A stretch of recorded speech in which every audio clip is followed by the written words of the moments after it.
서울 성북동 대한민국 상위 1%가 모여 사는 그들만의 성체. 그 중에서도 가장 깊숙한 곳에 자리한 청가. 칭야그룹의 본가는 고유한 위압감으로 주변을 압도하고 있었다. 장대비가 쏟아지는 궂은 날씨 탓에 잘 가꿔진 정원의 나무들은 무겁게 고개를 숙이고 있었다. 집 안 응접실의 공기는 바깥의 비바람보다 더 차갑고 무거웠다.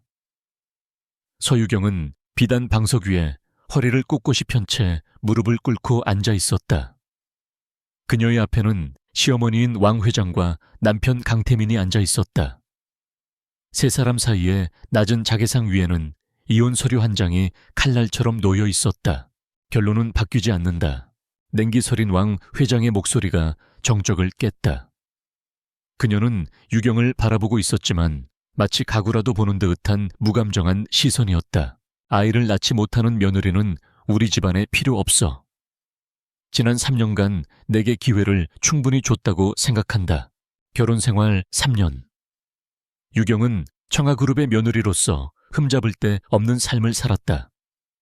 그녀는 조용했고 기품이 넘쳤으며 재벌가의 며느리에게 요구되는 모든 미덕을 갖추고 있었다. 하지만 단 하나 후계자를 낳지 못했다. 불임이라는 진단은 그녀의 모든 노력을 물거품으로 만들고 그녀의 존재 가치를 제로 만들어버렸다. 유경의 슬픈 눈동자가 남편 강태민을 향했다. 완벽하게 다려진 명품 수트를 입은 그는 조각처럼 잘생겼지만 그 얼굴에는 어떠한 의지도 담겨 있지 않았다. 그는 아내의 애원하는 눈빛을 피하며 창밖에 쏟아지는 비만 하염없이 바라보고 있었다. 그의 내면에서는 죄책감과 연민이 희미하게 고개를 들었지만 어머니에 대한 뿌리 깊은 두려움과 후계자를 봐야 한다는 압박감이 그 모든 것을 짓눌렀다. 어머니 제발. 그가 간신히 입을 열었지만 왕 회장의 날카로운 시선 한 번에 그의 목소리는 힘없이 잦아들었다. 그는 끝내 아내에게 시선을 돌리지 못한 채 잔인한 마지막 말을 내뱉었다. 미안하다 유경아. 우리 여기까지인 것 같아. 미안하다는 그 한마디가 유경의 심장을 산산조각 냈다. 3년의 세월이 함께 웃고 나누었던 모든 약속이 그저 가볍고 공허한 사과 한마디로 끝나버렸다. 그녀는 더 이상 애원하지 않았다. 눈물도 보이지 않았다. 대신 그녀는 마지막 남은 존엄을 끌어모아 남편에게 물었다. 사랑하긴 했나요, 태민 씨? 그의 침묵이 대답이었다. 사랑조차 이별의 마지막 예의가 되어주지 못했다. 유경은 떨리는 손을 애써 감추며 붓펜을 집어들었다. 그리고 자신의 이름 석자를 망설임 없이 적어 내려갔다. 그것은 항복이 아니었다. 스스로 이 지옥 같은 인연을 끊어내는 그녀의 마지막 결단이었다. 유경이 서명을 마치자마자 집사는 기다렸다는 듯 작은 여행 가방 하나를 끌고 들어왔다. 그녀는 오늘 이 집에서 즉시 쫓겨나는 것이었다. 왕 회장은 마지막 모욕을 안기는 것을 잊지 않았다. 그녀는 얇은 돈 봉투 하나를 유경의 앞에 던졌다. 위자료다. 내 3년의 값으로는 충분하겠지. 그것은 자비가 아닌 경멸이었다. 유경은 돈 봉투를 쳐다보지도 않았다. 그녀는 조용히 자리에서 일어나 자신이 유일하게 소중히 여기는 것을 품에 안았다. 섬세하게 조각된 작은 자단목 상자. 그 안에는 대대로 내려오는 그녀 집안의 비방, 즉 천연 약재와 화장품을 만드는 비법이 담긴 고소들이 들어있었다. 그것은 청가그룹의 그 누구도 가치를 알아주지 않았던 그녀 자신의 정체성이자 뿌리였다. 그녀는 아무 말 없이 돌아섰다. 그녀가 거대한 현관문을 나서자 쏟아지는 비가 그녀의 온몸을 적셨다. 우산도 없었다. 마치 하늘도 그녀의 처지를 슬퍼하는 듯 했다. 육중한 철문이 등 뒤에서 쾅 하고 닫히는 소리는 세상과의 단절을 알리는 소리처럼 들렸다. 그때 익숙한 엔진 소리와 함께 검은색 세단 한 대가 그녀의 곁에 멈춰 섰다. 강태민의 차였다. 창문이 내려가고 차 안에 앉은 그의 얼굴이 보였다. 그의 눈에는 아주 희미한 연민이 스치는 듯 했다. 데려다 줄까? 유경은 대답 대신 텅 빈 차가운 눈으로 그를 잠시 바라보았다. 그리고는 천천히 고개를 저었다. 그녀는 돌아섰다. 쏟아지는 비를 맞으며 정처 없이 걷기 시작했다. 그것이 그에게 보여주는 그녀의 마지막 자존심이었다. 한참을 걸어 버스 정류장의 처마 밑으로 몸을 피했다. 흠뻑 젖은 그녀의 모습은 처량하기 그지없었다. 그녀는 품에 안은 나무 상자를 더욱 세게 끌어안았다. 모든 것이 끝났다고 생각했다. 절망이 그녀의 발끝부터 머리까지 차갑게 잠식해 들어왔다. 하지만 빗물이 고인 바닥에 비친 자신의 얼굴을 본 순간 그녀의 안에서 무언가 단단한 것이 깨어나는 것을 느꼈다. 눈물이 멎었다. 슬픔과 절망으로 공허했던 눈동자의 차갑고 맑은 결의가 서리기 시작했다. 모라는 짓밟혔지만 그 뿌리는 아직 살아있다. 오늘 흘린 눈물과 모욕을 언젠가 반드시 몇백 배로 돌려주리라. 그녀는 젖은 입술을 굳게 깨물었다. 이제 그녀에게 남은 것은 아무것도 없었기에 오히려 두려울 것도 없었다. 착찬 로이, 토이세팁툭 모이충타이, 증하이.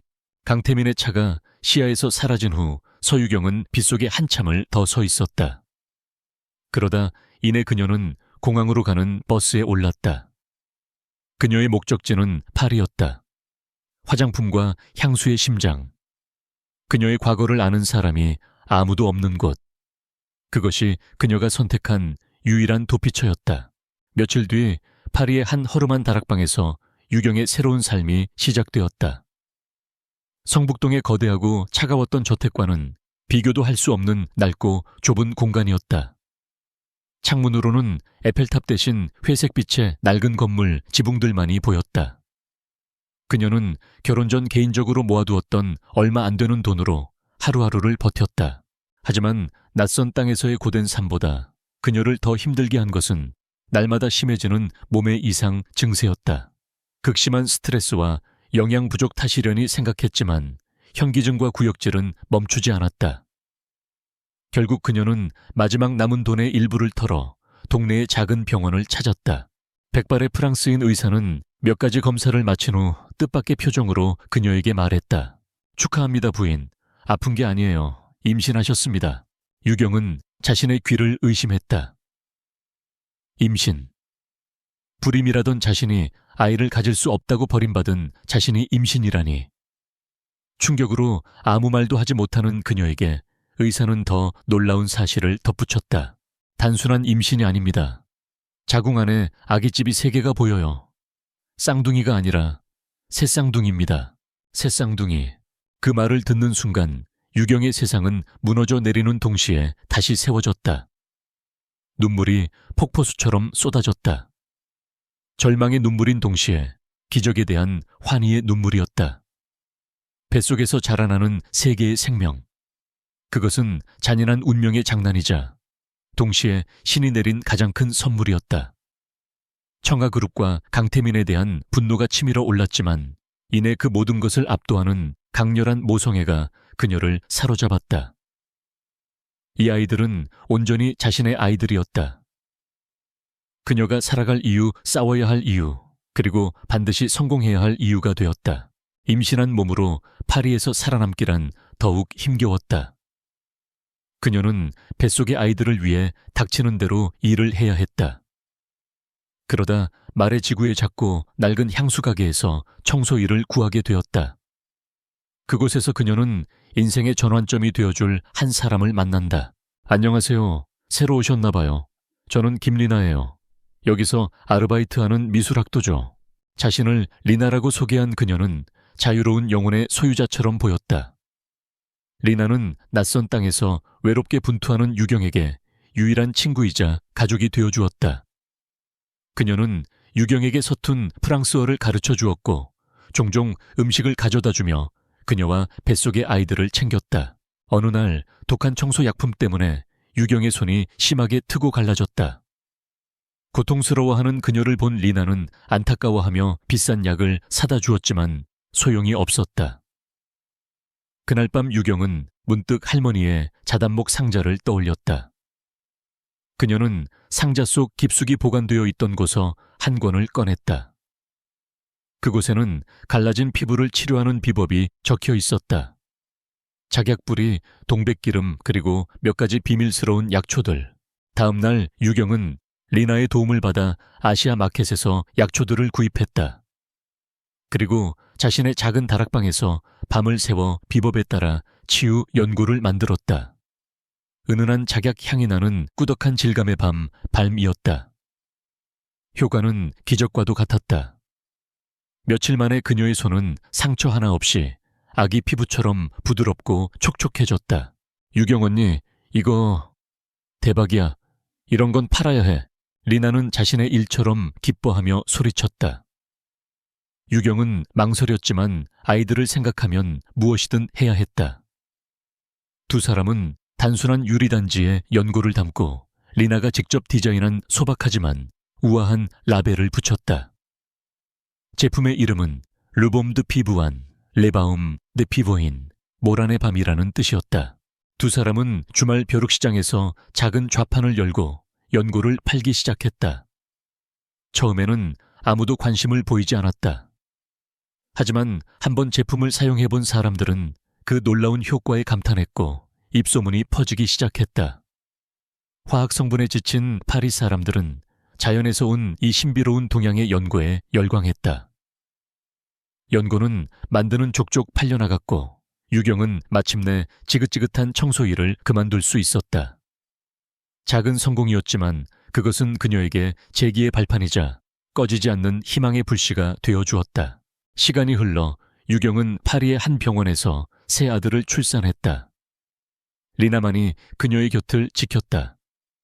처음으로 자신의 아이들을 품에 안은 순간 유경은 아이들의 얼굴에서 강태민의 모습을 보았다. 하지만 그녀의 마음속에 남은 미련은 없었다. 대신 차가운 확신만이 자리 잡았다. 아이들은 자신만의 아들들이었다. 그녀는 아이들에게 자신의 성을 따서 서준 서진서우라는 이름을 지어주었다. 그로부터 4년이라는 시간이 더 흘렀다. 유경은 더 이상 허름한 다락방에 살지 않았다. 작지만 아늑한 아파트와 자신만의 작은 작업실을 갖게 되었다. 모란의 밤은 파리의 몇몇 고급 부티크에서만 판매되는 아는 사람만 아는 컬트적인 인기 상품이 되어 있었다. 어느 화창한 오후 유경은 거실에서 뛰노는 세 아들을 흐뭇하게 바라보고 있었다. 똑같이 생긴 얼굴, 똑같이 생긴 웃음. 아이들의 웃음소리가 그녀의 삶을 가득 채우고 있었다. 그녀의 삶은 여전히 고군분투의 연속이었지만 그것은 온전히 그녀 자신의 것이었다. 잿더미 속에서 스스로의 힘으로 일궈낸 삶이었다. 그녀는 알았다. 이것은 아직 시작에 불과하다는 것을. 짓밟혔던 모라는 죽지 않았다. 낯선 땅에 새로운 뿌리를 내리고 이제 세상을 향해 다시 한번 화려하게 피어날 준비를 하고 있었다. 서유경이 한국을 떠나고 5년의 세월이 흘렀다. 그동안 한국의 화장품 업계에는 거대한 지각 변동이 일고 있었다. 아틀리에 드 유, 아텔리에 드 유라는 이름의 프랑스에서 온 신비로운 니치 향수 및 코스메틱 브랜드가 혜성처럼 등장한 것이다. 동양의 희귀 식물 추출물과 서양의 섬세한 조향 기술을 결합한 이 브랜드의 제품들은 출시와 동시에 상류층 여성들 사이에서 폭발적인 인기를 끌었다. 특히 모란의 밤의 후속작 격인 작약 에센스는 기적의 안티에이징 제품으로 불리며 없어서 못 팔 지경이었다. 하지만 베일에 쌓인 CEO 엘라라세어는 단 한 번도 대중 앞에 모습을 드러내지 않아 브랜드의 신비감을 더욱 고조시켰다. 그리고 그 신생 브랜드의 칼날은 업계의 절대 강자인 청아그룹을 정면으로 겨누고 있었다. 청아그룹의 임원 회의실, 5년 전보다 한층 더 냉혹한 경영자가 된 강태민 전무는 잔뜩 굳은 얼굴로 스크린을 보고 있었다. 스크린에는 아틀리에 드 유의 경이로운 성장세를 보여주는 그래프가 떠 있었다. 동양 철학을 앞세운 감성 마케팅일 뿐이라고 폄하했지만 이젠 무시할 수 없는 위협이 됐습니다. 당장 대책을 내놓으세요. 왕 회장은 자신의 제국에 도전하는 이 겁없는 신생 브랜드를 향한 분노를 감추지 않았다. 그들은 아틀리에 드유를 꺾고 자신들의 건재함을 과시하기 위해 그룹의 명운을 건 신제품 출시 기념 VIP 파티를 열기로 결정했다. 그들은 이 파티의 화제의 인물인 엘라라 서 대표를 공식적으로 초청했다. 그것은 상대를 파악하려는 호기심이자 신생 브랜드를 자신들의 발밑에 둘 수 있다는 오만함의 발로였다. 같은 시각 인천국제공항, 개인 전용기 한 대가 조용히 활주로에 내려앉았다. 트랩에서 내려서는 한 여인의 모습에 주변의 시선이 집중되었다. 세련된 트렌치코트와 얼굴의 반을 가리는 선글라스, 그리고 그녀의 뒤를 따르는 프랑스인 비서 리나와 똑같은 옷을 맞춰 입은 3명의 어린 남자아이들. 5년 전 쏟아지는 빗속에서 쫓겨났던 서유경의 귀환이었다. 그녀의 걸음걸이에는 더 이상 과거의 유수남은 찾아볼 수 없었다. 오직 얼음처럼 차가운 자신감만이 넘실거렸다. 그녀의 귀국은 철저히 계산된 것이었다. 청아그룹의 VIP 파티는 그녀가 세상에 다시 모습을 드러낼 완벽한 무대였다. 파티가 열리는 서울의 최고급 호텔 연회장은 대한민국 상류층 인사들로 가득했다. 파티의 호스트인 강태민은 자신감 넘치는 모습으로 연설을 하고 있었고, 왕 회장은 약혼녀를 옆에 세운 채 만족스러운 표정으로 그 모습을 지켜보고 있었다. 파티의 열기가 절정에 달했을 무렵 연회장의 육중한 문이 열리고 엘라라 서 대표가 입장했다. 웅성거리던 군중이 약속이라도 한 듯 길을 열었다. 유경은 우아함과 권위의 결정체처럼 그 길을 따라 걸어 들어왔다. 선글라스를 벗은 그녀의 얼굴이 드러나자 장내에는 감탄의 탄성이 터져 나왔다. 몇몇 나이 든 사람들은 그녀의 얼굴이 낯이 익다고 생각했지만 5년 전 아이를 못 낳는다고 쫓겨났던 그 초라한 며느리일 것이라고는 감히 상상조차 하지 못했다. 강태민과 왕 회장은 화제의 라이벌을 맞이하기 위해 앞으로 나섰다.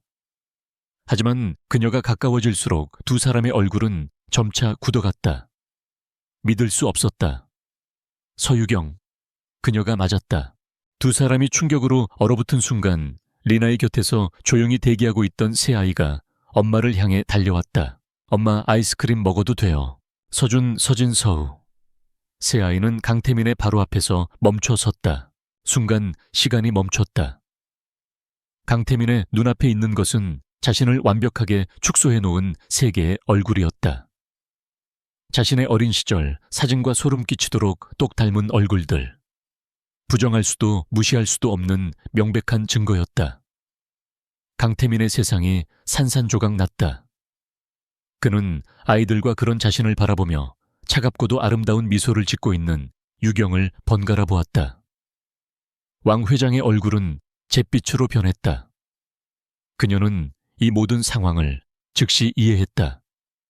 이것은 우연이 아니다. 5년간 칼을 갈아온 여자의 무섭고도 화려한 선전포고였다. 유경은 아무렇지 않다는 듯 우아하게 무릎을 굽혀 아이들의 나비 넥타이를 바로잡아 주었다. 그녀의 목소리는 한없이 부드러웠지만 그 말은 강태민과 왕 회장의 심장을 향한 비수였다. 아저씨들한테 인사해야지 우리 아가들. 아이들은 고개를 꾸벅 숙였다. 안녕하세요. 유경은 천천히 몸을 일으켜 강태민의 충격에 빠진 눈을 똑바로 마주 보았다. 그리고는 차가운 비즈니스 톤으로 말했다. 처음 뵙겠습니다, 강태민 전무님. 아틀리에 드 유의 대표 엘라라 소입니다. 처음 뵙겠습니다라는 말은 두 사람의 과거를 완벽하게 지워버리는 잔인한 선언이었다. 파티장의 화려한 음악과 사람들의 웃음소리가 강태민과 왕 회장의 귀에는 멀고 공허한 소음처럼 들릴 뿐이었다. 복수의 향기가 마침내 지독하게 달콤한 향수처럼 그들 앞에 도착했다. VIP 파티가 끝난 다음 날 대한민국 사교계와 재계는 엘라라 서라는 이름으로 발칵 뒤집혔다. 그녀의 극적인 등장과 아름다움, 그리고 그녀를 쏙 빼닮은 새쌍둥이 아들에 대한 이야기는 순식간에 가장 뜨거운 화제거리가 되었다. 하지만 청아그룹의 본관은 폭풍 전야처럼 고요하고 차가운 공기만이 감돌았다. 강태민은 자신의 집무실에 틀어박혀 밤을 샜다. 그의 머릿속은 온통 새 아이의 얼굴로 가득 차 있었다. 자신과 똑같이 생긴 눈, 코, 입. 우연이라고 하기에는 너무나도 완벽한 일치였다. 부정하고 싶었지만 그의 심장 한구석에서는 의심의 씨앗이 싹트기 시작했다. 그 씨앗은 죄책감과 더불어 생전 처음 느껴보는 이상하고도 강렬한 감정을 동반하고 있었다. 왕 회장의 반응은 분노였지만 겉으로는 얼음처럼 차가운 평정을 유지했다. 그녀는 자신의 신복인 김 이사를 불러 비밀리에 지시를 내렸다. 세상에 닮은 사람은 많아. 그 여자가 우리를 흔들려고 일부러 꾸민 짓일 뿐이야. 하지만 그냥 놔둘 수는 없지. 그녀의 목소리는 뱀처럼 차가웠다. 엘라라 소라는 여자와 아틀리에 드유라는 회사의 뒷조사를 깨끗하게 해. 그리고 그 여자의 사업을 방해할 방법을 찾아. 원료 공급처를 압박하든 온라인에 부정적인 소문을 퍼뜨리든 수단과 방법을 가리지 마. 그 신비주의 CEO가 과연 얼마나 버틸 수 있을지 한번 보자고. 왕 회장은 아이들의 존재를 애써 무시하며 유경의 사업 자체를 무너뜨리는 데 집중하기로 했다. 하지만 강태민은 어머니의 말을 더 이상 믿을 수 없었다. 그는 난생 처음으로 어머니의 뜻을 거역하는 행동을 시작했다. 그는 어머니의 라인과는 별개로 비밀리에 흥신소에 사람을 붙여 지난 5년간 서유경의 파리에서의 삶을 낱낱이 추적해달라고 의뢰했다. 특히 새아이의 출생 기록과 아이들의 아버지가 누구인지 알아내는 것이 최우선이었다. 그의 변화는 약혼 여인 오수진이 가장 먼저 눈치챘다. 국내 굴지의 건설사 딸인 그녀는 아름답고 지적인 여자였고 그들의 약혼은 철저한 비즈니스 결합이었다. 그녀는 라이벌 회사 대표가 나타난 이후 태민이 눈에 띄게 불안해하고 다른 생각에 잠겨 있다는 것을 놓치지 않았다. 어느 날 저녁 두 가문의 공식적인 식사 자리에서 오수진은 태민에게 날카로운 질문을 던졌다. 그 여자 엘라라 서 대표 말이에요. 혹시 아는 사람이에요?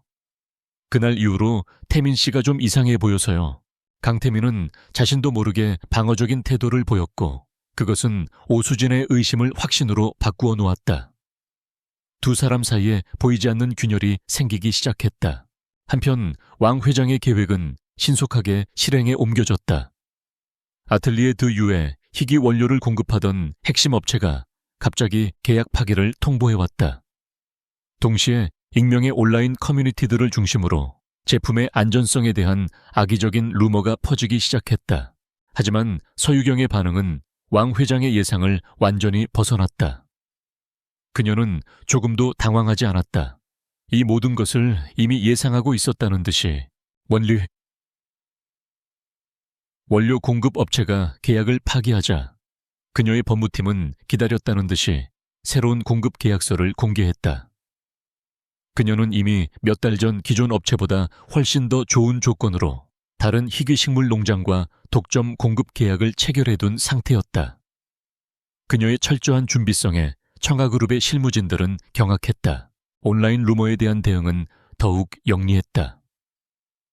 그녀는 단순한 부인 성명을 내는 대신 유럽의 공신력 있는 연구소들로부터 받은 전성분 안전성 검사 결과 보고서 전체를 투명하게 공개했다. 뿐만 아니라 장인이 한 땀 한 땀 정성스럽게 제품을 만드는 과정을 담은 고품격의 비하인드 영상을 공개하여 오히려 브랜드의 진정성과 신뢰도를 높이는 계기로 삼았다. 그녀는 항상 한 수 앞을 내다보고 있었다. 청아그룹이 유경의 빈틈없는 방어에 속수무책으로 당하고 있을 무렵 강태민은 흥신소로부터 첫 번째 보고 파일을 받았다. 그는 떨리는 손으로 파일을 열었다. 파일 안에는 지난 5년간의 서유경의 삶이 파노라마처럼 담겨 있었다.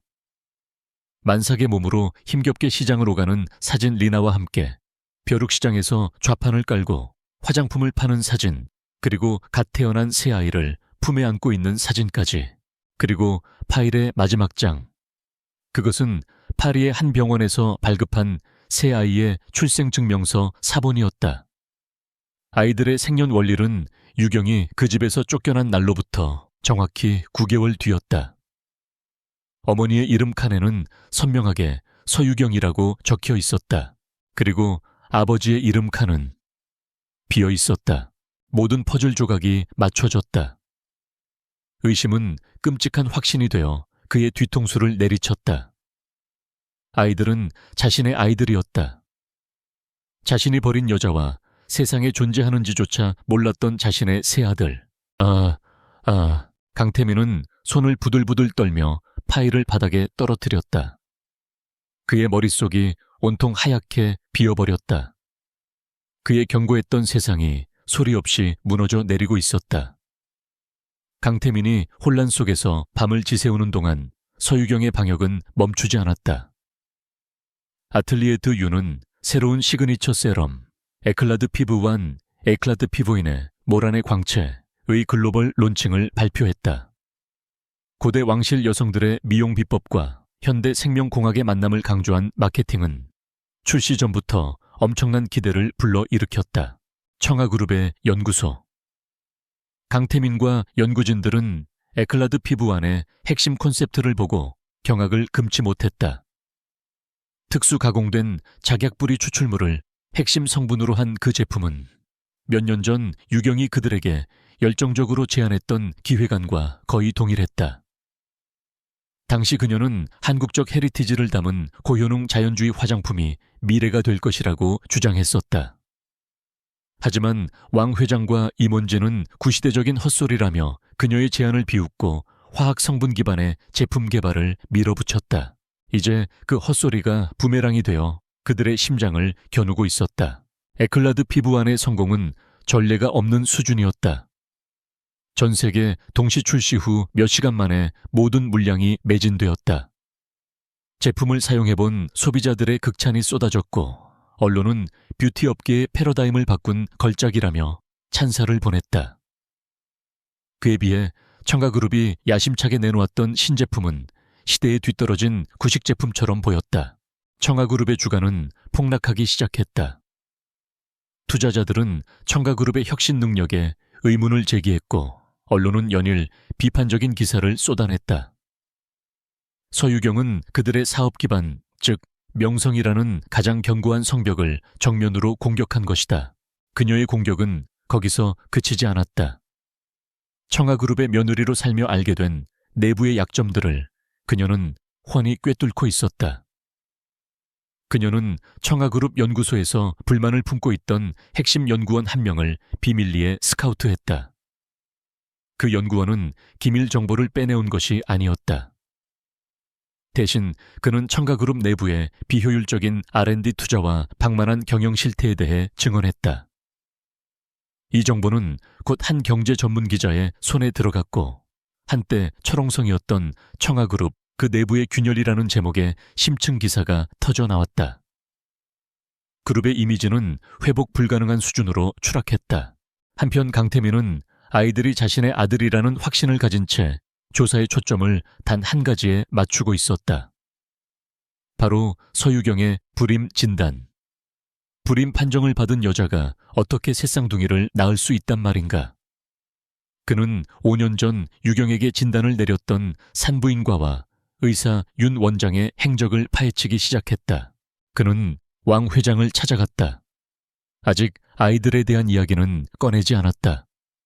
대신 진단 자체에 대한 의문을 제기했다. 어머니 유경이 진단 말입니다. 정말 확실했던 걸까요? 지금 와서 생각하니 어딘가 이상한 점이 있는 것 같아서요. 왕 회장은 그의 질문에 극도로 방어적이고 분노에 찬 반응을 보였다. 이제 와서 그게 무슨 소리냐. 다 끝난 일을 왜 다시 들추는 게야. 네가 지금 그 여자 때문에 우리 회사가 어떤 꼴을 당하고 있는지 보고도 그런 한가한 소리가 나와. 그녀의 과민한 반응은 오히려 태민의 의심을 더욱 증폭시켰다. 어머니가 무언가를 숨기고 있다는 확신이 들었다. 태민의 흥신소는 윤 원장에 대한 정보를 얻는데 어려움을 겪었다. 그는 유경이 이혼한 직후 병원을 처분하고 해외로 은퇴 이민을 떠나 종적을 감춘 상태였다. 하지만 흥신소 직원은 끈질긴 추적 끝에 당시 병원에서 근무했던 간호사와 접촉하는 데 성공했다. 두둑한 돈 봉투를 받은 전직 간호사는 5년 전의 일을 똑똑히 기억하고 있었다. 그분 서유경 씨, 불임이 아니었어요. 그냥 호르몬 불균형이 좀 심해서 임신이 어려운 상태였지. 치료하면 충분히 가능하다고 윤 원장님이 그랬어요. 그런데 이상하게 어느 날 갑자기 최종 진단이 불임으로 바뀌었죠. 왕 회장님 비서가 병원에 여러 번 찾아와서 원장님과 독대하고 두툼한 봉투를 건네는 걸 봤어요. 간호사의 증언은 충격적이었다. 태민은 마지막 퍼즐 조각을 맞추기 위해 흥신소에 추가 조사를 의뢰했다. 그리고 마침내 결정적인 증거, 스모킹 건을 찾아냈다. 윤 원장이 해외로 출국하기 직전 청아그룹의 유령 회사 중 하나로부터 그의 해외 은행 계좌로 거액의 돈이 송금된 기록. 더 이상 변명의 여지가 없는 완벽한 증거였다. 어머니는 단순히 진단을 받아들인 것이 아니었다. 그녀가 진단을 만들어낸 것이었다.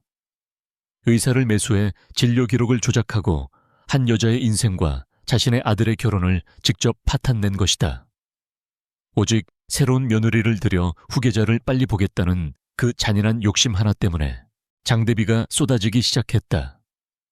5년 전 유경이 쫓겨나던 그날처럼 강태민은 청아그룹 본사 앞 자신의 차 안에서 태블릿 PC에 떠있는 송금 기록을 망연자실하게 바라보고 있었다.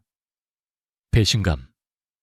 유경을 향한 어머니의 배신을 넘어 아들인 자기 자신을 향한 배신이었다.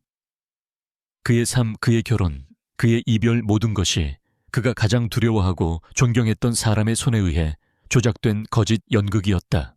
그는 태블릿을 쥔 손에 힘을 주었다. 손마디가 하얗게 질렸다. 그의 눈에는 평생 단 한 번도 느껴보지 못했던 차갑고 무서운 분노가 이글거리고 있었다. 견고했던 성벽 안에서 들려오던 속삭임은 이제 거대한 울부짖음이 되었다. 그리고 그는 이제 그 모든 것을 부숴버릴 폭풍을 일으킬 준비가 되어 있었다. 강태민은 쏟아지는 비를 뚫고 청아그룹 본사로 향했다. 그의 손에 들린 태블릿 PC는 그의 분노만큼이나 차갑게 식어 있었다. 그는 왕 회장의 집무실 문을 거칠게 열어 젖혔다. 이게 뭡니까? 왕 회장은 언론의 공세에 대응하느라 날카로워진 신경을 애써 감추며 아들을 쳐다봤다. 태민은 그녀의 책상 위로 태블릿 PC를 집어 던졌다. 화면에는 윤 원장에게 거액이 송금된 은행 기록이 선명하게 떠 있었다. 왕 회장의 얼굴이 순간 돌처럼 굳었지만 그녀는 곧 평정을 되찾으려 애썼다. 어디서 근본도 없는 자료를 가져와서 행패야. 지금 네가 이럴 때니 근본이 없다고요. 태민의 목소리는 더 이상 유약한 아들의 것이 아니었다. 배신감과 분노로 이글거리는 한 남자의 절규였다. 그는 지난 며칠간 알아낸 모든 것을 쏟아냈다. 간호사의 증언, 윤 원장의 의문스러운 해외 도피, 그리고 이 더러운 돈의 흔적까지. 어머니가 제 인생을 망쳤습니다. 아무것도 모르고 당신의 꼭두각시 노릇을 했던 내 인생도, 당신의 욕심 때문에 억울하게 쫓겨난 유경이의 인생도, 그리고 존재조차 몰랐던 내 아이들의 인생까지도. 그가 마침내 아이들의 존재를 안다고 소리치자 왕 회장의 철옹성 같던 표정에 처음으로 균열이 가기 시작했다. 후계자. 그녀의 평생 수건이자 집착의 대상. 그 후계자가 그녀가 내쫓은 며느리의 뱃속에서, 그것도 셋이나 태어났다는 사실은 그녀의 모든 명분을 송두리째 무너뜨리는 것이었다. 다 너를 위한 거였어. 청아그룹을 위한 거였다고 궁지에 몰린 그녀가 소리쳤지만 그 변명은 괴물의 자기 합리화처럼 공허하게 들릴 뿐이었다. 모자의 고성은 굳게 닫힌 집무실 문을 넘어 복도까지 새어나올 만큼 격렬했다. 바로 그 시각 서울의 한 호텔 기자회견장. 아틀리에 드 유가 소집한 긴급 기자회견장은 수백 명의 취재진으로 발 디딜 틈이 없었다. 단상 위로 엘라라 서 대표, 즉 서유경이 올랐다. 그녀는 한치의 흐트러짐도 없는 모습으로 차분하게 입을 열었다. 최근 저와 저희 브랜드를 향한 악의적인 루머와 공작에 대해 입장을 밝히고자 이 자리에 섰습니다. 그녀는 청아그룹의 방해 공작에 대한 증거들을 조목조목 공개했다. 원료 공급처, 압박 온라인, 여론 조작, 그리고 과거 청아그룹 내부에서 자신이 제안했던 아이디어를 그들이 어떻게 묵살했는지에 대한 증언까지. 거대 기업이 신생 기업을 어떻게 짓밟으려 했는지에 대한 이야기는 기자들의 키보드를 바쁘게 만들었다. 그리고 마침내 그녀는 가장 결정적인 폭탄을 터뜨릴 준비를 했다. 하지만 오늘 저는 그보다 더 개인적인 이야기를 하려고 합니다. 저는 오늘 제 진짜 이름을 되찾으려 합니다. 장내에 숨막히는 정적이 흘렀다. 제 본명은 서유경입니다. 5년 전 청아그룹의 며느리였던 바로 그 사람입니다. 그녀의 말이 끝나기가 무섭게 기자회견장은 터져나오는 플래시와 기자들의 고함으로 아수라장이 되었다. 유경은 그 혼란을 차분한 눈으로 지켜보다가 다시 마이크를 잡았다. 그녀가 손짓하자 변호인단이 무대 위로 올라와 청아그룹의 비윤리적인 경영과 기술 탈취 시도에 대한 법적 대응을 공식적으로 선포했다. 그때 한 기자가 날카롭게 손을 들고 외쳤다. 서유경 씨, 그렇다면 세간의 소문처럼 새아들의 아버지는 혹시 강태민 전무가 맞습니까? 모든 카메라와 시선이 다시 그녀에게로 향했다. 같은 시각 왕 회장의 집무실. 격렬한 언쟁을 벌이던 태민과 왕 회장은 집무실 벽에 걸린 대형 TV 화면에 뜨는 속보 자막에 순간 동작을 멈췄다. 화면은 유경의 기자회견장을 생중계하고 있었다. 두 사람은 얼어붙은 채 기자의 질문과 그 질문을 받는 유경의 얼굴을 바라보았다. 화면 속의 유경은 마치 그들을 보고 있기라도 한 듯 카메라를 똑바로 응시했다. 그녀는 질문에 직접적인 대답을 하는 대신 슬프지만 아름다운 미소를 지어 보였다. 저는 오늘 제 아이들의 아버지를 밝히러 온 것이 아닙니다. 다만 이 자리를 빌려 세상의 모든 부모님들께 말씀드리고 싶습니다.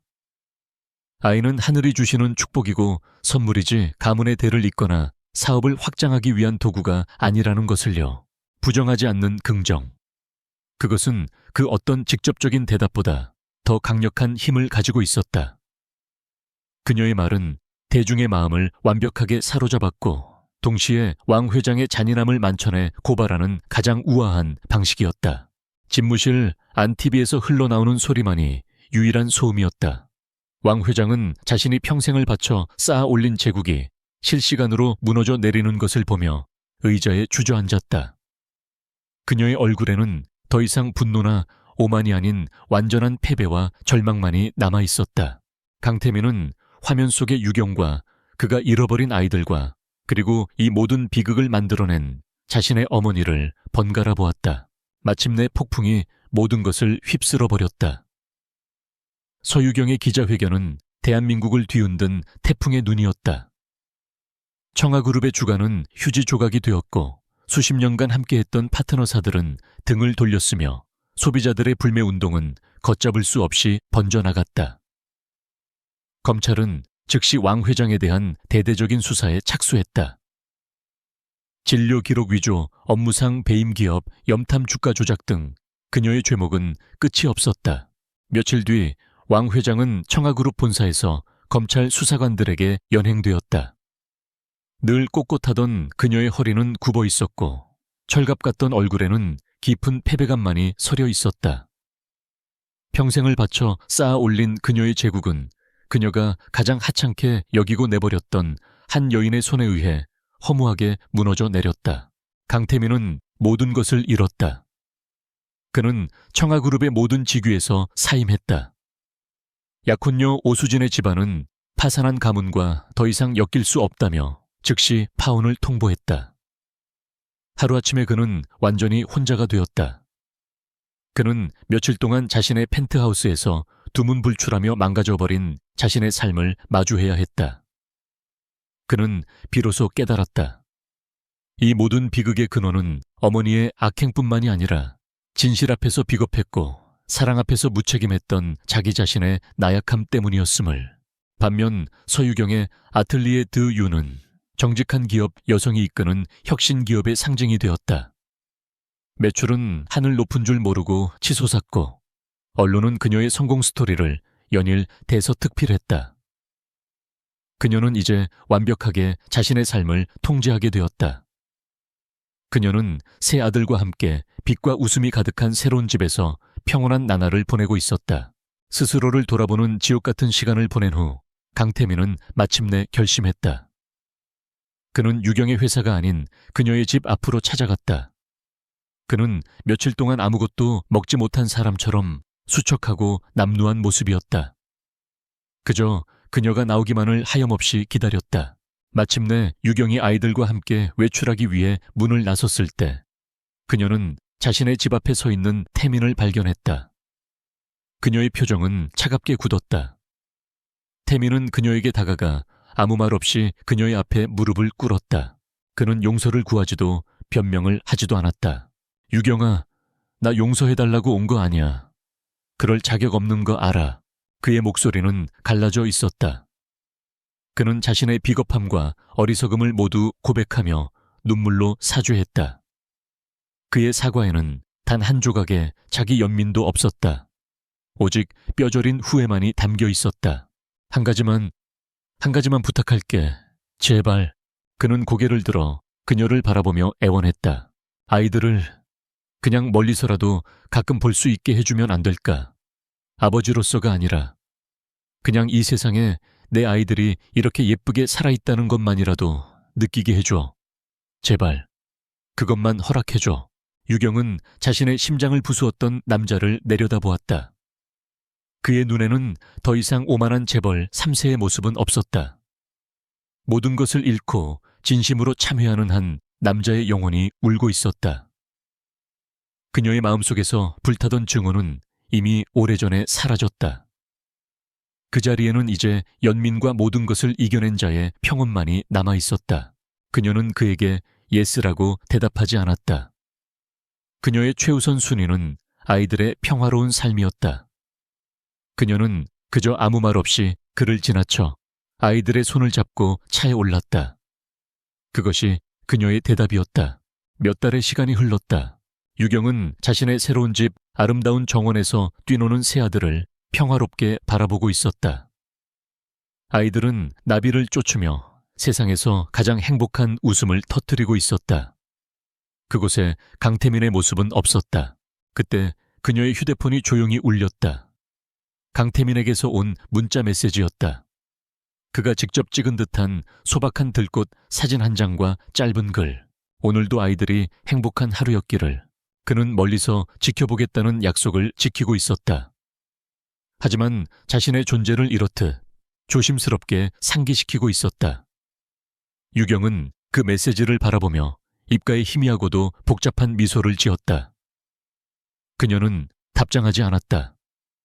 대신 휴대폰을 내려놓고 따스한 햇살 속에서 웃고 있는 아이들을 향해 걸어갔다. 짓밟혔던 모라는 다시 피어나는 것을 넘어 이제 자신만의 아름다운 정원을 일구었다. 강태민과의 미래는 아직 알 수 없었지만 그녀 자신의 미래는 그 누구보다 찬란하고 확고했다. 그것으로 충분했다.